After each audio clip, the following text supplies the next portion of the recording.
स्वागत है आप सभी का एक न्यू वीडियो पर। देखिए रिसेंट में एमपी बोर्ड की अर्धवार्षिक परीक्षाएं खत्म हुई है गवर्नमेंट स्कूल्स की एंड 22 तारीख को आप सभी का रिजल्ट भी अनाउंस कर दिया गया है। उम्मीद है कि आप सभी अपने मार्क्स देख चुके होंगे क्योंकि इसका कुछ वेटेज आपका बोर्ड एग्जामिनेशन में भी ऐड किया जाएगा। पर एमपी बोर्ड का एक ऐसा केस सामने आ रहा है जो कि आपके साथ भी फ्यूचर में हो सकता है। अगर आपने इस पर ध्यान नहीं दिया तो आपका जो रिजल्ट है वो बिगड़ भी सकता है एंड इम्प्रूव भी हो सकता है। आपके मार्क्स बढ़ भी सकते हैं, कम भी हो सकते हैं, यानी कि आपका फायदा भी हो सकता है, नुकसान भी हो सकता है। आगे आपको पूरा केस बताता हूँ, वीडियो में अंत तक बने रहिए। नए तो सब्सक्राइब जरूर से कर दीजिएगा, नोटिफिकेशन आइकन ऑन करके रखिएगा। एमपी बोर्ड से जुड़ी सारी इन्फॉर्मेशन आप तक टाइम पर पहुंच जाएगी। अब देखिए अपडेट सामने आ रही है, इसमें आपको बताया जा रहा है कि कॉपियां जांची तक नहीं और छात्रों में बांट दिए गए नंबर। अब ये जो केस है अभी आपकी जो रिसेंट में अर्धवार्षिक परीक्षाएं हुई है गवर्नमेंट स्कूल से, उसी का है। हुआ क्या है, कुछ टीचर्स ऐसे हैं जिन्होंने कॉपी चेक तक नहीं की है, कोई प्रॉपर मार्किंग वगैरह नहीं की है, अंदाज से उन्होंने बच्चों के नंबर दे दिए। अभी अंदाज किस बेस पर दिए गए होंगे, या तो बच्चों की इमेज उनके सामने अच्छी होगी, या फिर बच्चों की अटेंडेंस अच्छी होगी, या फिर बच्चों का चेहरा टीचर के सामने होगा, तो इस बेस पर उन्होंने नंबर दे दिए हैं। यानी कि कुछ बच्चों को अच्छे दे दिए हैं, कुछ बच्चों को बेकार नंबर दे दिए हैं।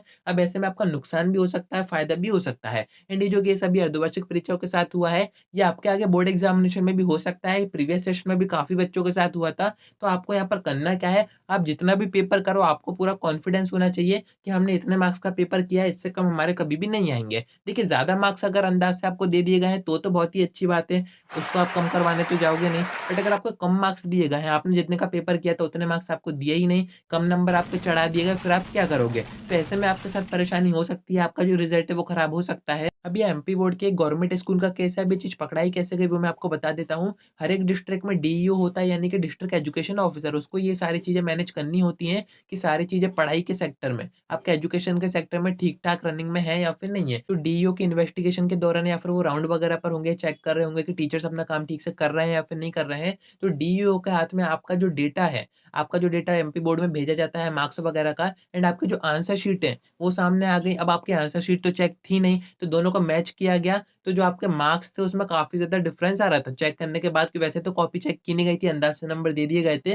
तो ऐसे केस एमपी बोर्ड में होते रहते हैं। जो टीचर्स हैं आप उनकी कंडीशन भी समझ ही सकते हैं इस चीज से। अब ये मिस्टेक अभी तो यहाँ पर पकड़ा गई क्योंकि आपकी जो कॉपीज वगैरह हैं वो आपके स्कूल में ही चेक हो रही हैं। बट बोर्ड एग्जामिनेशन में क्या होता है, आपकी जो कॉपीज है वो सेंटर टू सेंटर एक्सचेंज कर दी जाती हैं। आपके स्कूल में कॉपी चेक नहीं की जाती है, जहाँ पर भी आप एग्जाम दे रहे हो वहां पर भी कॉपी चेक नहीं होती है। जो टीचर्स रहते हैं वो भी अननोन रहते हैं, वो ना आपको जानते हैं ना आप उनको जानते हो। तो आपकी जो कॉपीज है वो रैंडम तरीके से चेक की जाती हैं। तो वहां पर अगर ऐसी चीज होती है तो काफी बड़ी गड़बड़ आपके रिजल्ट के साथ हो सकती है। या तो आपके मार्क्स कम आएंगे या तो आपके मार्क्स ज्यादा आएंगे। ज्यादा आएंगे तो कोई परेशानी नहीं है, बट अगर कम आ गए तो आपको कॉन्फिडेंस होना चाहिए। अगर आप रीचेकिंग वगैरह करवाते हो कि हमने इतने का पेपर किया था, इतने मार्क्स हमारे आने चाहिए, तभी आप उसको ठीक करवा पाओगे। वरना अगर आप इन्हीं के भरोसे बैठे रहोगे कि हाँ ये ठीक ठाक हमें नंबर दे दें, तो फिर आपको कम नंबर से कॉम्प्रोमाइज करना पड़ेगा। एंड अगर आप एक दो नंबर से किसी स्कीम का बेनिफिट उठाने से रह गए तो उससे ज्यादा दुख फिर आपको होगा नहीं। तो ये बात अभी मैंने आपको बता दी है कि ऐसा एमपी बोर्ड में होता रहता है। तो आप जो भी पेपर दे के आओगे उसका नोट करके जरूर से रखिएगा कि हमने इतने मार्क्स का पेपर किया है एंड एग्जामिनर हमें इतने मार्क्स तो दे देगा, इससे कम हमारे मार्क्स नहीं आएंगे।